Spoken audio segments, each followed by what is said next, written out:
के वनडे में आपका स्वागत है। तो कैसे हैं आप लोग दोस्तों? आज हम डिस्कस करने जाएंगे एनटीए पेपर 103 103। खेल के रूल्स आपको वही रहेंगे। मैं क्वेश्चन रीड करूंगा, डिफिकल्टी लेवल के अकॉर्डिंग आपको दूंगा टाइम। आपको कमेंट बॉक्स में आंसर मार्क करना है तेजी के साथ और अपने आंसर अपने पास रखें। इसका मतलब दूसरों के आंसर से आपका आंसर प्रभावित नहीं होना चाहिए। आपका जो आंसर आ रहा है आप वो कमेंट कर दीजिए, ठीक बात। चलिए, समय बहुत कम बचा है, बहुत पास आती जा रही है हमारी एग्जामिनेशंस, तो बिना समय को बर्बाद किए हम करते हैं शुरू। आज का क्वेश्चन नंबर 1 आपकी स्क्रीन पर ये रहा। When a hydrogen atom is raised from ground energy level to excited energy level, then आपको मिलता है 30 सेकेंड्स का समय। शुरू हो जाइए।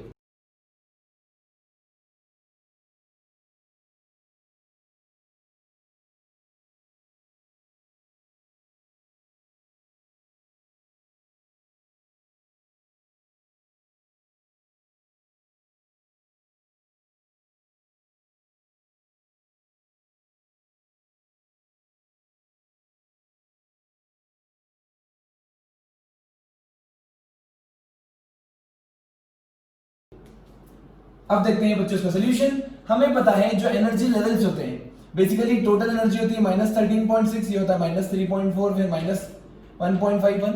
ये टोटल एनर्जी रेटिंग।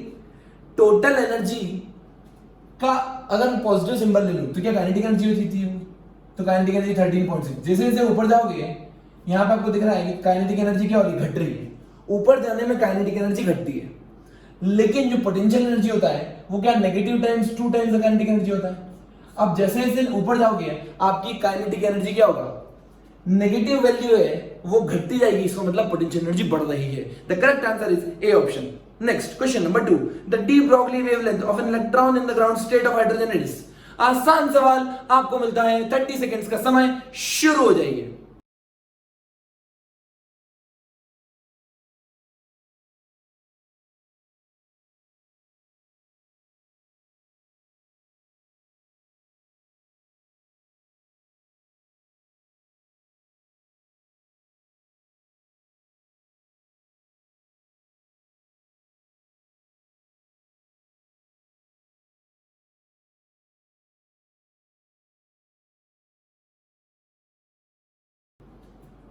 अब देखते हैं इसका सोल्यूशन। बच्चों सोल्यूशन बड़ा प्यारा है। फर्स्ट स्टेट में क्या होता है? बेसिकली हम बोलते हैं कि स्टैंडिंग वेव्स का फॉर्मेशन होता है। कहां पे? हर ऑर्बिट्स में। हर जितनी भी ऑर्बिटल्स होती है, जितनी भी ये सर्कुलर ऑर्बिट्स होती है, इसमें स्टैंडिंग वेव्स का फॉर्मेशन होता है। इसका मतलब कंप्लीट वेव यहां से लेके यहां तक n लैम्डा हमेशा 2πr के बराबर होता है, राइट। फर्स्ट है तो n = 1 है तो लैम्डा = 2πr हो जाएगा डायरेक्ट। ये तो एक अप्रोच हुई नॉर्मल, अच्छी अप्रोच, बढ़िया अप्रोच, खूबसूरत अप्रोच। दूसरी अप्रोच होती है अगर आप बहुत थ्योरी लगाएं, मेथड 2, बहुत थ्योरी लगाएं तो क्या NH/2π क्या MVR के बराबर होता है? आपको बताया होगा। इसका मतलब क्या NH, ध्यान से देखना क्या 2πr के बराबर होगा NH/mv। अब H/π क्या होता है? H/p या लैम्डा इक्वल्स टू n लैम्डा। अब ध्यान से देखो, n = 1 आ गया, लैम्डा = 2πr डायरेक्ट। आया समझ में? चलिए question number 3, a body of mass m moving with velocity v suddenly breaks into 2 pieces, one part moving having mass m/4 remains stationary, the velocity of the other part will be। आपको मिलता है 45 seconds का समय। शुरू हो जाइए तेजी के साथ।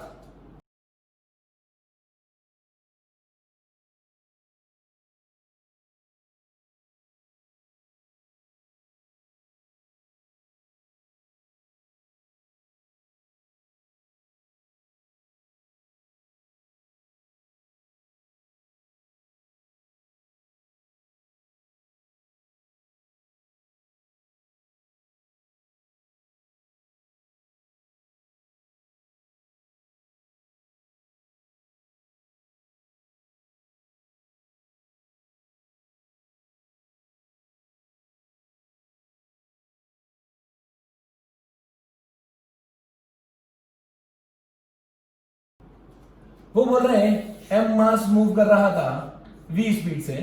अब जो 3m/4 बचा वो कितनी स्पीड से मूव करेगा? क्योंकि m/4 रेस्ट पे आ गया। मोमेंटम कंजर्वेशन लगाते हुए खेल खत्म। mv is equals to 3/4m into v nu. My answer is 4/3. The correct answer is D option. Next, question number 4. A ball strikes a heavy rigid wall with speed 10, angle 60. It gets reflected with the same speed at an angle 60 from the wall. If the ball is in contact with the wall for 0.2 seconds, then the average force exerted by the ball on the wall will be. दोस्तों आपको पता है, आपको देता हूं मैं 45 seconds का समय, शुरू हो जाइए तेजी के साथ।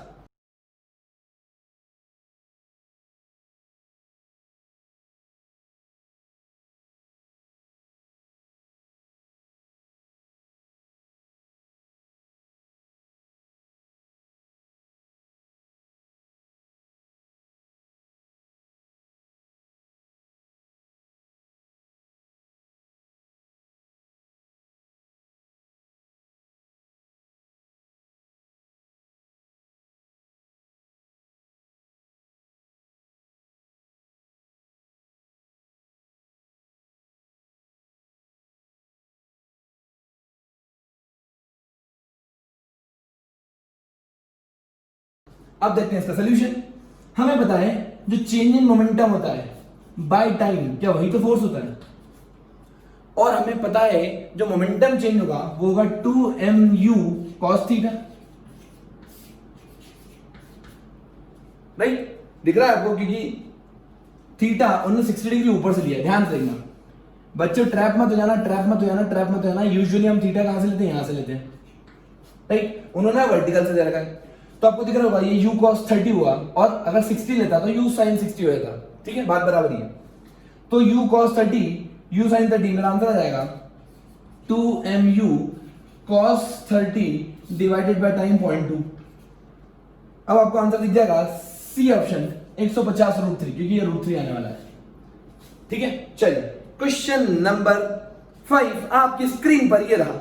A particle moves in a circle of radius 0.5 at a speed that uniformly increases. Find the angular acceleration of the particle if its speed changes from 2 to 4 in 4 seconds. आपको देता हूं मैं 45 सेकेंड्स का समय, शुरू हो जाइए तेजी के साथ।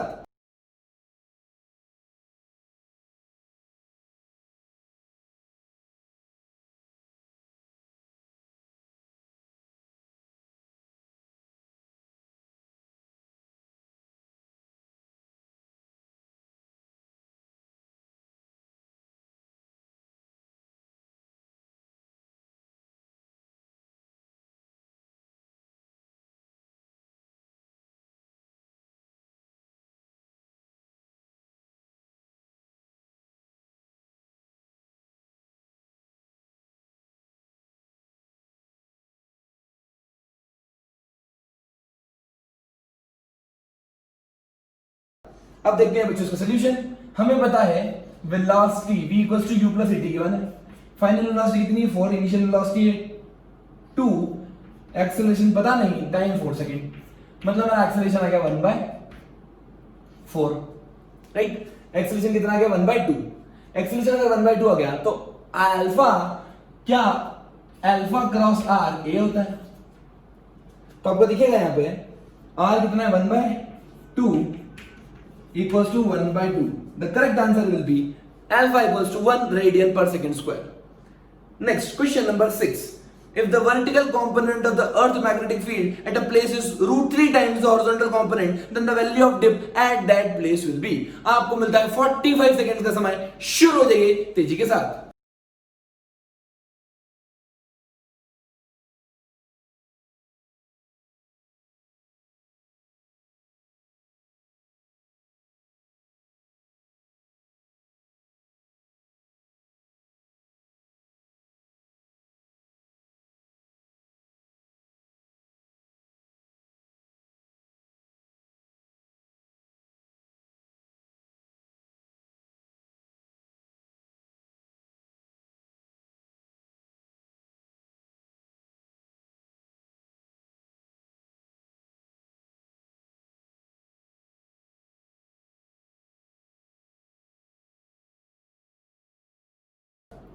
अब देखते हैं बच्चों इसका सॉल्यूशन। हमें पता है जो tan थीटा होता है जो टेन थीटा होता है, ध्यान से देखना, ये वाला जो थीटा होता है ये होता है vertical component divided by horizontal component. अभी वर्टिकल कंपोनेंट कितना कहते हैं, vertical component is √3 times the horizontal component. इसका मतलब थीटा की वैल्यू होगी 60 degree. Direct the answer will B A option. Next question number 7, what is the equivalent resistance between A and B in the given circuit? आपको मिलता है 1 minute का समय, शुरू हो जाइए तेजी के साथ।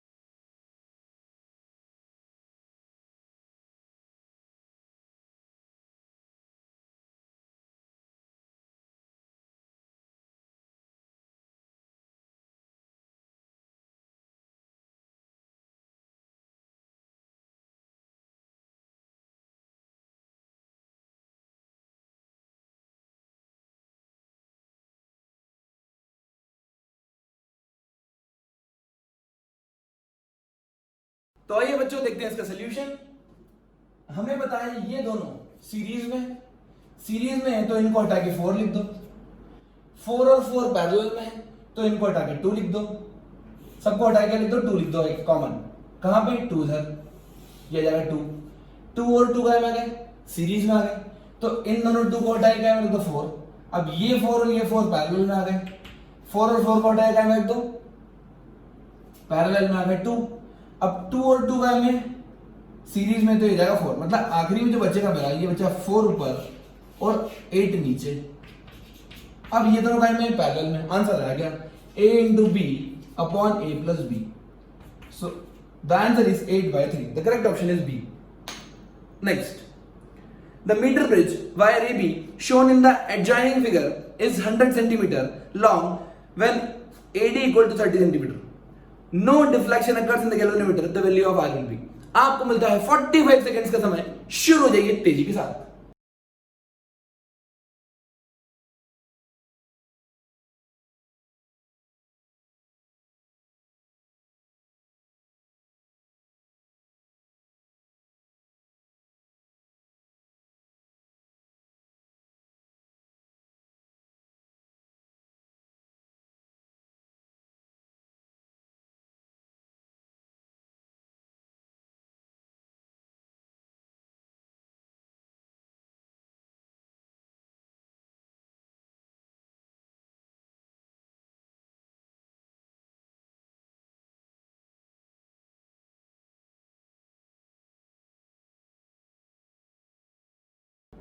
अब देखते हैं इसका सोल्यूशन।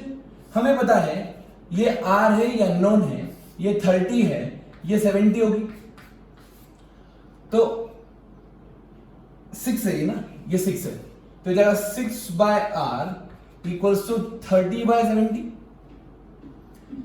0 से 0 कैंसिल, ये कैंसिल 2, मेरा आंसर आ गया 7 into 2 14। मेरा answer is 14, the value of R। The correct answer is C option. Question number 9, an oscillator circuit contains an inductor 0.05 Henry and capacitor of capacity 80 microfarad. When the maximum voltage across the capacitor is 200 volt, the maximum current in the circuit will be. आपको मिलता है 1 minute का समय, शुरू हो जाइए तेजी के साथ।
देखो बच्चों, लॉजिक और कॉमन सेंस लगाओ। एलसी सर्किट में क्या होता है, क्या एनर्जी इधर से उधर ट्रांसफर होती है, इसका मतलब मैक्सिमम एनर्जी तो हमेशा कंजर्व रहेगी। क्या मैं लिख दूं half CV square equals to half LI square. Maximum current के पूछ रहे होते हो, क्या क्या गिवन है, हाफ हाफ आंसर हो जाएगा। सी वैल्यू गिवन है, सी है 80 माइक्रो, वी कितना है, वी 200 है, 200 into 200 equals to L, L L L milli henry कितना 0.05, सो 0 इंटू आई स्क्वायर। अब ध्यान से देखना, 10 टू द पावर माइनस 6 है, ये 2 0 2 0 2 0 और 2 0 कैंसिल हो गए। क्या बचा यहाँ पर, यहाँ बचा 80 into 4 divided by 5 equals to I, right. ये जाएगा 16 into 4 64 is equals to I square, तो रूट 64 इक्वल्स टू आई, मेरा आई आ गया 8। Correct answer is 8।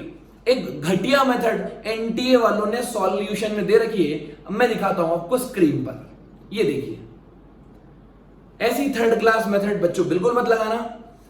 अब देखते हैं question number 10। A square loop carrying a current I is placed in a horizontal plane near a long straight conductor carrying a steady current I1 at a distance d from the conductor as shown in the figure. The loop will experience. आपको मिलता है 30 seconds का time. तीसरा सवाल fast.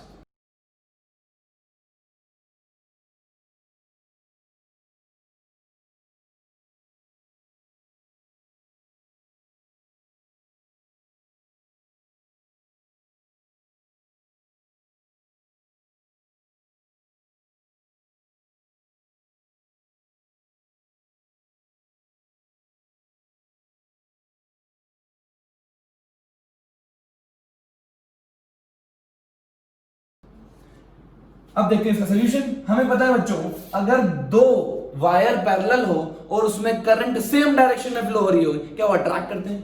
तो हमको पता पड़ गया ये दोनों अट्रैक्ट करेंगे और ये इधर से करंट जाएगी उल्टे डायरेक्शन में, तो रिपेल करेगा। लेकिन ये फोर्स कम है, ये फोर्स ज्यादा है, तो नेट फील्ड क्या करेगा, अट्रैक्शन। ठीक है।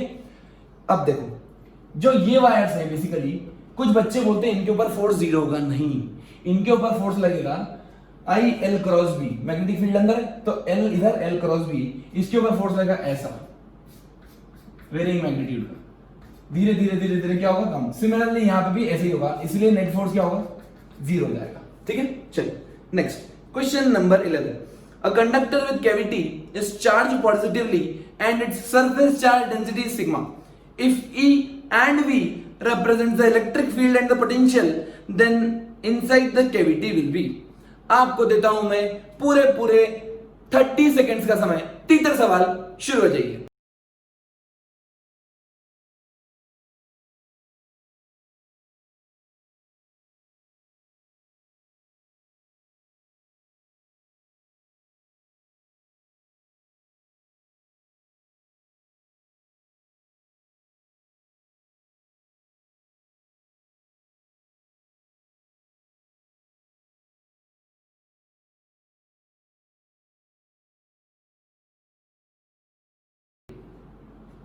अब देखते हैं इसका सॉल्यूशन। बच्चों हमें पता है कैविटी के अंदर इलेक्ट्रिक फील्ड हमेशा जीरो होती है। क्यों? क्योंकि यहां पे होता है इक्विपोटेंशियल सरफेस। पूरे कैविटी में पोटेंशियल क्या होगा, सेम। ठीक है, पूरी कैविटी में। तो the correct answer is option D. Question number 12। The effective capacitance between A and B of an infinite chain of capacitors joined as chain in the figure. आपको मिलता है 1 मिनट 15 सेकंड का समय। शुरू हो जाइए तेजी के साथ।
अब देखते हैं इसका सोल्यूशन। बच्चों इस कॉन्सेप्ट को बोलते हैं समुद्र कॉन्सेप्ट। क्या बोलते हैं? समुद्र कॉन्सेप्ट। मान लीजिए ये सब सी सी सी सी सी है, राइट। अब मैंने मान लिया कि इफेक्टिव ए और बी पॉइंट के बीच में सी इफेक्टिव आ गया था, सी इफेक्टिव, राइट। अब आपको दिखेगा, मान लीजिए मैंने यहां से चेन काट दी, ठीक है, चेन काट दी, मतलब ये हो गया वापस सी सी सी सी, ऐसा ही। एक बात बताओ बच्चों, समुद्र में से अगर एक बाल्टी पानी निकाल लूं तो समुद्र का लेवल कम ज्यादा हो जाएगा क्या? नहीं होगा। इसका मतलब अगर इसका आंसर सी इफेक्टिव था तो जो एक चेन काटने के बाद जो बचा हुआ इनफाइनाइट था उसका भी आंसर क्या सी इफेक्टिव ही होगा? बोलो हाँ, बोलो बोलो बोलो बोलो बोलो, करेक्ट। इसका मतलब अब मैं क्या कर रहा हूं, इस पूरी चेन की जगह, इस पूरी चेन की जगह इसको सब्स्टिट्यूट करके सी इफेक्टिव लिख रहा हूं। ध्यान से देखना मैं क्या कर रहा हूं। ये हो जाएगा सी, ये हो जाएगा सी, ये हो जाएगा सी। अब मैं इस पूरे की जगह क्या लिख रहा हूं? सी इफेक्टिव, राइट। अब वापिस से जब इसका आंसर निकालूंगा तो मुझे सी इफेक्टिव ही आंसर आएगा। बस अगर आप ये कॉन्सेप्ट समझ गए तो आसान हो गई आपकी जिंदगी। ये चीज समझ में आया? अब इसको सॉल्व करना है बस। ये दोनों काय में? पैरेलल में। पैरेलल में तो डायरेक्ट ऐड कर दो, तो हो जाएगा सी इफेक्टिव इन प्लस सी। अब ये दोनों काय में? वापस सीरीज में, तो सीरीज कॉम्बिनेशन लगाएगा into C divided by CE plus C, right. ये सी इफेक्टिव किसके बराबर है? क्या सी इफेक्टिव के बराबर है? राइट। अब इसको सॉल्व कर दो, ये हो जाएगा CE into C plus C square equals to CE into, उसको उधर ले जाओ, ये जाएगा सीई प्लस 2c। ध्यान से देखना, ये जाएगा CE into C plus C square is equals to CE square plus 2CEC, right. मुझे क्या निकालना? सीई की वैल्यू, इफेक्टिव निकालना है। तो अब देखोगे, ध्यान से देखना बच्चों, ध्यान से ये सीई से एक सीई कैंसिल हो गया, तो क्या बचा? CE effective square equals to CE into C plus minus C square, ये उधर चलेगा तो माइनस हो जाएगा, राइट। अब ये इक्वेशन बन गई एक्स स्क्वायर प्लस सी x minus C square, quadratic equation बन गई। अब सॉल्व कर दो, ये हो जाएगा माइनस बी, आंसर क्या होगा? Minus B plus minus under root B square minus 4ac upon 2a। तो आपको दिखेगा ये हो जाएगा minus C plus minus 4/5 √5c by 2। C common निकालो, ये हो जाएगा 1 प्लस √5 या 1 माइनस √5, ठीक है। प्लस माइनस को आगे पीछे कर लो, अब ये हो जाएगा प्लस, नेगेटिव तो हो नहीं सकता, राइट। तो इसका मतलब पॉजिटिव ही होगा, ये हो जाएगा -1 plus √5 by 2 into C. The correct answer will be option number B, right. Next, a man of weight W on the surface of the earth, what is the weight at height equal to R? आपको देता हूं 45 seconds का समय, शुरू हो जाइए तेजी के साथ।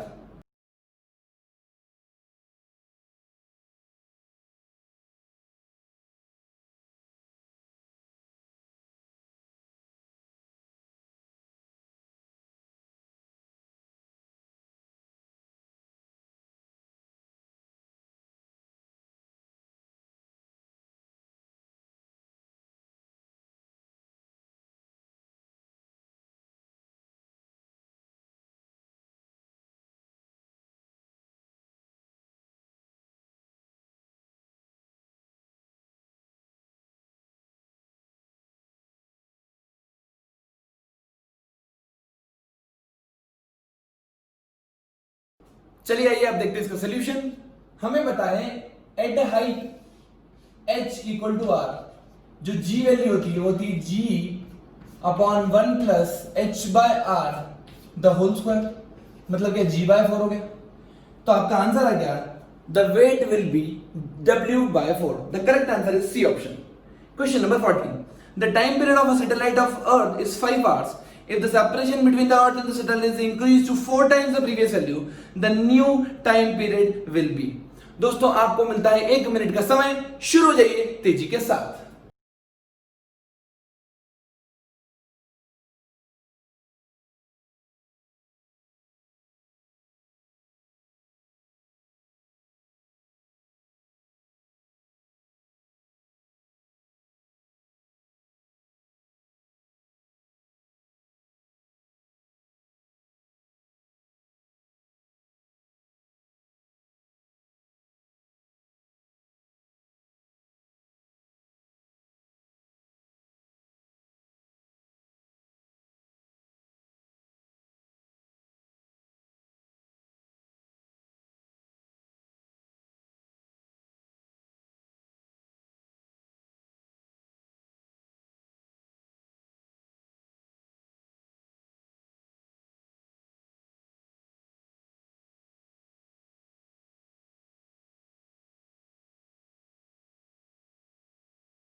अब देखते हैं इसका सोल्यूशन। हमें पता है t proportional to r to the power 3/2 होता है, राइट। अगर मैंने रेडियस को 4 टाइम्स कर दिया तो ये जाएगा 4r to the power 3/2 t new,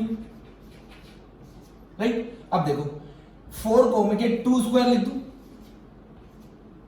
right. अब जैसे इसको मैं रेशियो लेता हूं, ये जाएगा t divided by t new, r तो कैंसिल हो जाएगा, क्या बचेगा 1/2 टू द पावर 3। इसका मतलब 8 गुना हो गया time period, t new will be 8 times. So if the initial rate is 5, then it is 8 into 5, 40 hours. The correct answer is A option. Next, two rods of same length and diameter having thermal conductivities K1, K2 are joined in parallel. The equivalent thermal conductivity of the combination will be. आपको देता हूं 45 seconds का समय, शुरू हो जाइए तेजी के साथ।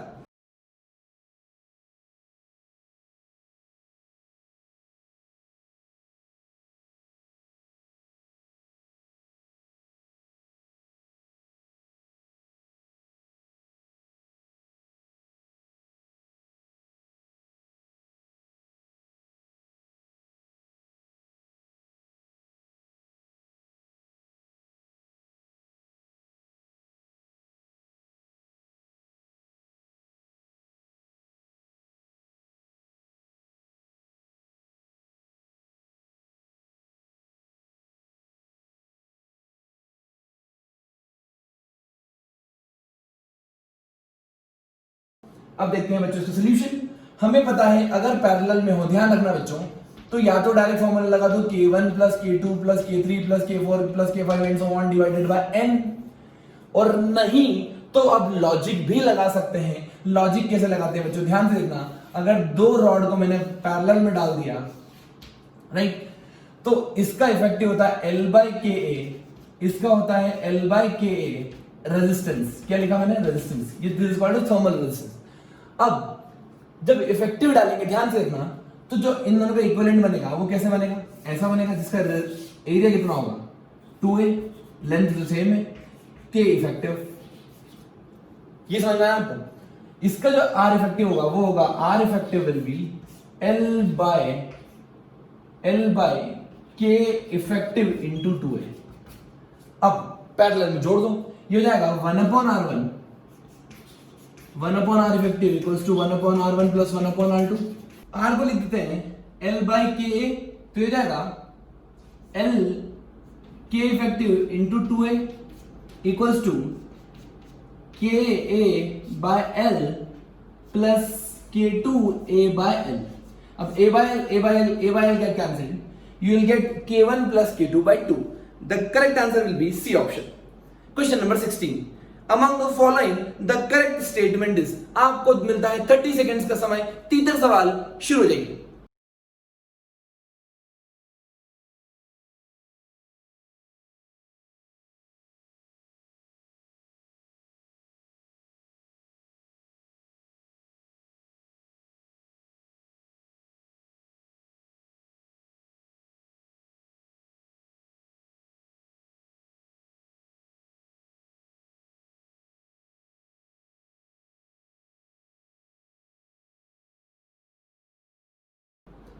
अब देखते हैं solution.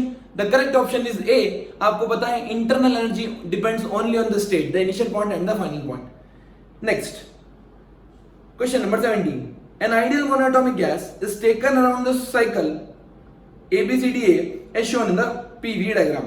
The work done during the cycle is given by। आपको मिलता है दोस्तों 1 मिनट का समय, शुरू हो जाइए तेजी के साथ।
हमें पता है पीवी डायग्राम के अंदर वॉल्यूम एक्सिस के साथ बनाया जाने वाला कर्व हमें वर्क डन देता है, ठीक है।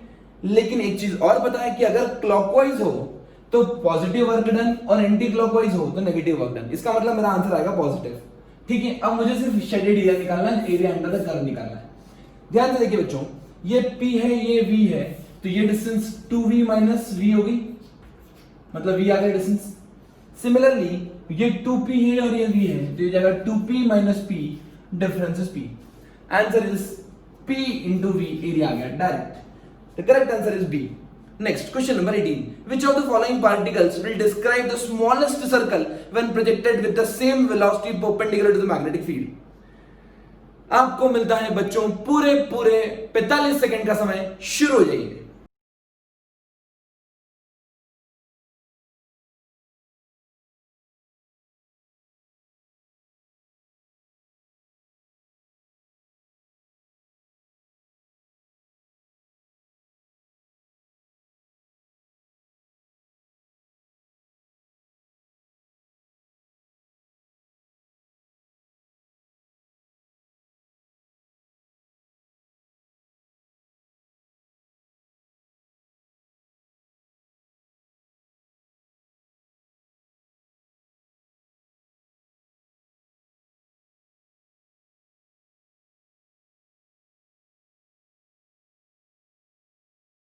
अब देखते हैं इसका सॉल्यूशन।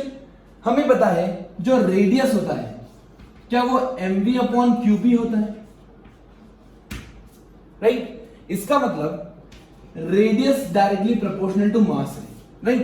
क्या बोल रहे हैं वो, the velocity which of the following particle describes the smallest circle. जिसका मास कम होगा क्या उसका रेडियस कम होगा। तो मास आपको पता है इलेक्ट्रॉन से कम किसी का नहीं होता। आइए बच्चों अब देखते हैं question number 19। The length of a magnet is large compared to its width and breadth. The time period of its oscillation in a vibration magnetometer is 2 seconds. The magnet is cut along its length into 3 equal parts and then placed on each other with their like poles together. The time period of this combination will be। आपको मिलता है 1 minute 15 second का समय, शुरू हो जाइए तेजी के साथ।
अब देखते हैं बच्चों इसका सॉल्यूशन।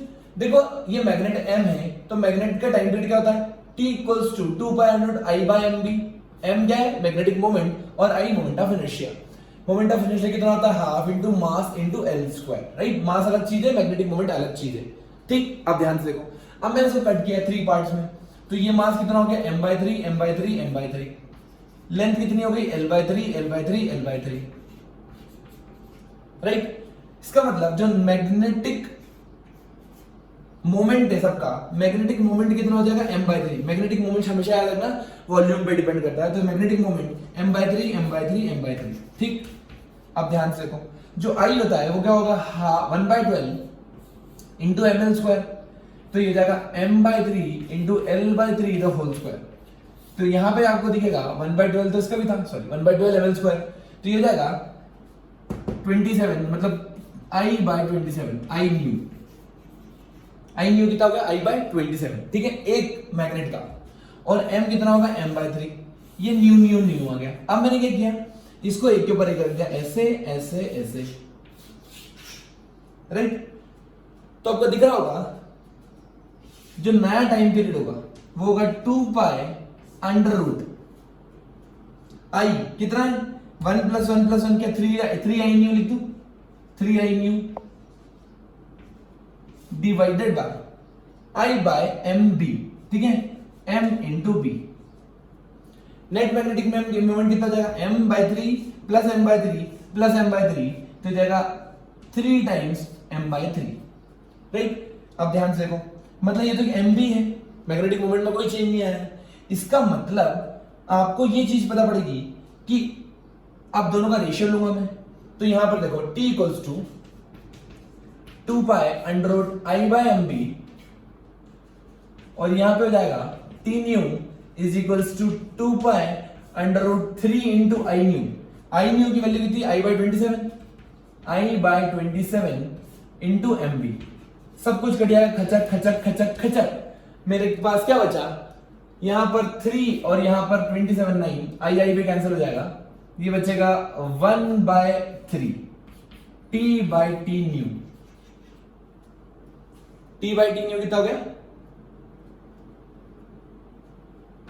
1/1/3, राइट, 1/1/3, ये 1/3 होगा क्योंकि ये 1/9 है, राइट। अब देखो ध्यान से, ये हो जाएगा t/3 = t new, t hold 2 है तो मेरा आंसर आ गया 2/3। The correct answer will be option number B. Next question number 20, which of the following options is correct for the object having a straight line motion represented by the following graph। आपको मिलता है 45 seconds का समय, शुरू हो जाइए तेजी के साथ।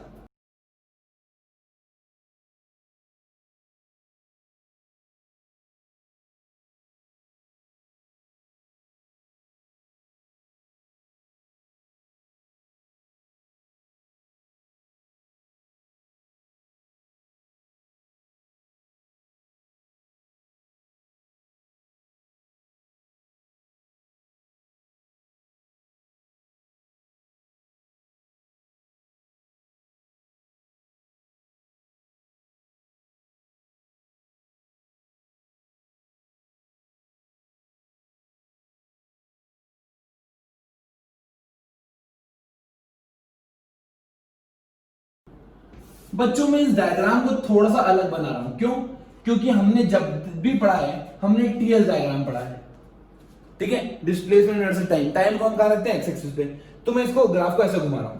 अगर ग्राफ को ऐसे घुमाऊंगा तो आपको ये दिखेगा, ये ऐसा है, फिर ये ऐसा है, ये ऐसा है, और ये फाइनली ऐसा हो गया, राइट। अब ध्यान से देखो, पार्टिकल यहां से स्टार्ट हुआ डिस्प्लेसमेंट 0, फाइनली यहां पे आ गया डिस्प्लेसमेंट 0। नेट डिस्प्लेसमेंट कितना 0। अगर डिस्प्लेसमेंट 0 है इसका मतलब क्या, वेलोसिटी एवरेज, वेलोसिटी कौन सी, एवरेज वेलोसिटी, क्या नेट डिस्प्लेसमेंट बाय टाइम। तो अगर वेलोसिटी, इसका मतलब ये आ गई मेरी 0, क्यों, क्योंकि नेट डिस्प्लेसमेंट 0 है। The correct option is C. Question number 21, the equation of motion of a projectile is y = 12x - 3/4x²। The horizontal component of the velocity is 3. The range of the projectile will be। दोस्तों आसान सवाल, मैं इसको और आसान बना दूंगा, आपको देता हूं मैं 45 सेकेंड्स का समय, शुरू हो जाइए।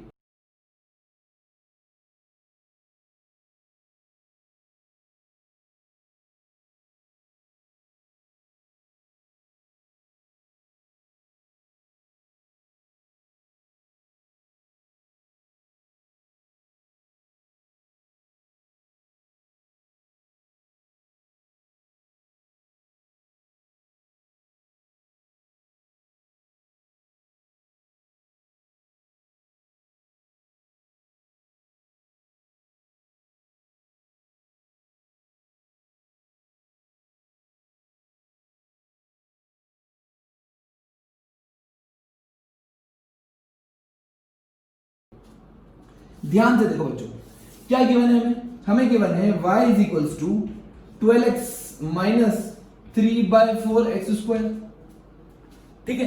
अब देखो सबसे आसान तरीका बता रहा हूं, सबसे आसान ये हो जाएगा y equals to x tan theta 1 minus x by r से कंपेयर कर दो इसको बस। ठीक है, इसका मतलब मेरे को यहां पे चाहिए 1 चाहिए, मतलब 12x कॉमन निकाल लो। ध्यान से देखो 12x जैसे ही कॉमन निकालो हमें तो हो जाएगा 1 माइनस, ठीक है, अब यहां 12 तो था ही नहीं तो 4 का मल्टीप्लाई किया, 4 का डिवाइड किया, 12x स्क्वायर हो गया, फिर बचा x by x bar divided by 16। अब सीधा कंपेयर कर दो, कुछ भी दिमाग नहीं लगाना है, सीधा r इक्वल टू 16 आ गया। The correct answer will be 16, B option. Question number 22, a block of mass 2 kg slides on an inclined plane which makes an angle 30 degree with the horizontal. The coefficient of friction between the block and the surface is √3 by √2. The what force along the plane should be applied to the block so that it moves down?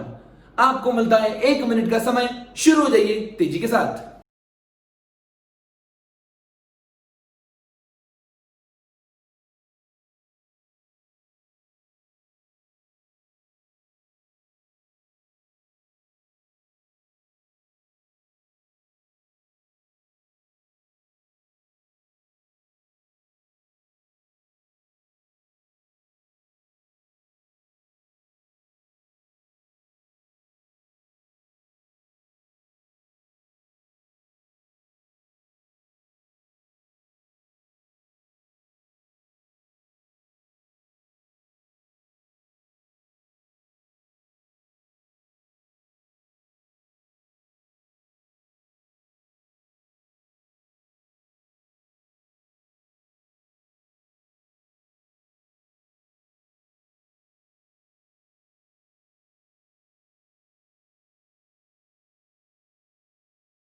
चलिए देखते हैं इसका solution.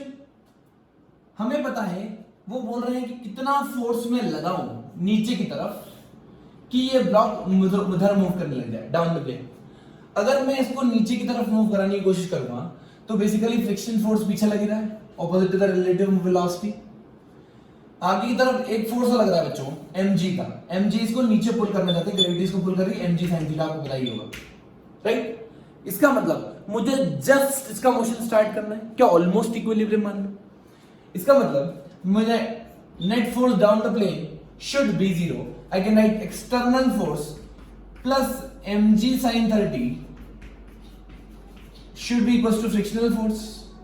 Frictional force क्या mu times normal होता है, mu mg cos 30 लिख दिया मैंने डायरेक्ट। तो मेरा आंसर आ जाएगा एक्सटर्नल फोर्स कितना हो जाएगा बच्चों, mg कॉमन निकाल लो, ये हो जाएगा mu cos 30 minus sin 30।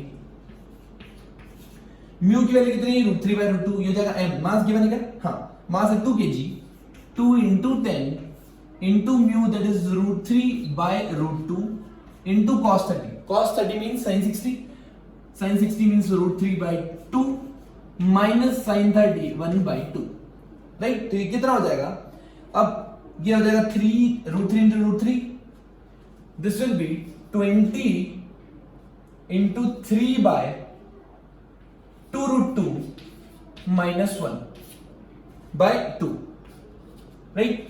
2 common निकालो, हो जाएगा 10 3 by √2 minus 1, right.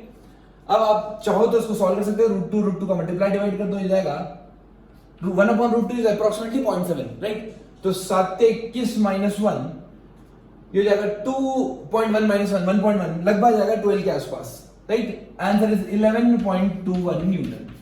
The correct answer is A option. Next question number 23, a bullet of mass 0.1 kg is fired with a speed 100 meter per second. The mass of the gun is 50 kg. The velocity of recoil will be।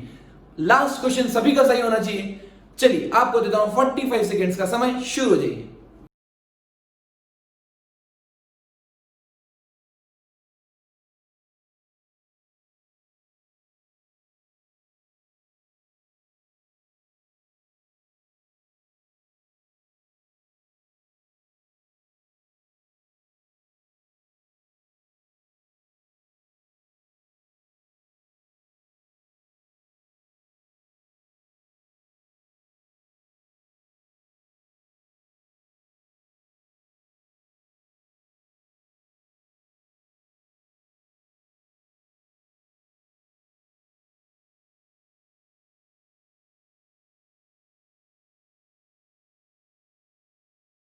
अब देखते हैं इसका solution. हमें पता है अगर net external force 0 है तो मोमेंटम कंजर्व होता है सिस्टम का, राइट। नेट मोमेंटम क्या होता है? कंजर्व होता है।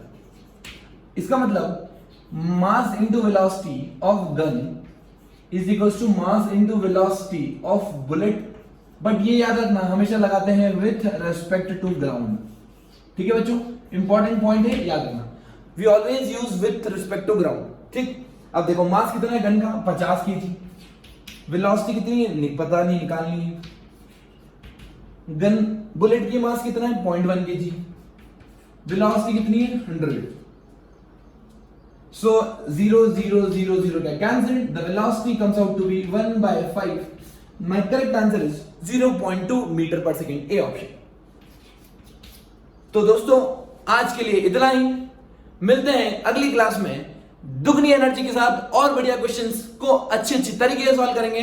तब तक फैलाते रहिए ज्ञान को और अपना ज्ञान बढ़ाते रहिए।